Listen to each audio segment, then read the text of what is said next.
তো বন্ধুরা, শুভ দুপুর। এই যে আমাদের খাবার দাবার বাড়াবাড়ি চলছে, খেতে বসবো, এখনও বসিনি। তো কী রান্না করেছি আমি আজকে চলুন দেখাই। এই যে প্রথমেই আছে আমার লেবু আর নুন। এইটা হচ্ছে কাগজি লেবু। কাগজি লেবু সবসময় পাওয়া যায় না, আমার বর কালকে পেয়েছে, নিয়ে এসছে। আমার এই কাগজি লেবুটাই ভালো লাগে। আর পাতি লেবু, গন্ধরাজ লেবু আমি অতটা ভালোবাসি না, কিন্তু খাই, না খাওয়া নেই। এই যে সজনে শাক কালকে শেষ করতে পারিনি, কিছুটা রেখে দিয়েছি, আজকে খাবো।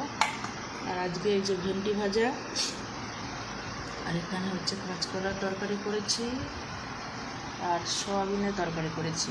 এগুলো আজকে রান্না করেছি। আর এটা হচ্ছে কচু দিয়ে চিংড়ি মাছ, কালকে রাত্রে করেছিলাম। আর এটা হচ্ছে মাছের টক, আজকে করলাম রুই মাছের টক কাটা তেঁতুল দিয়ে। এই যে খাবার দাবার বাড়াবাড়ি চলছে এখন। ছেলে এখন বাথরুমে স্নান করছে, আমি এদিকে বাড়াবাড়ি করছি। তো বন্ধুরা, শুভ দুপুর, সবাই ভালো থাকবেন, টাটা। আমাদের মিনি তো বসে আছে, মিনি কালু বাইরে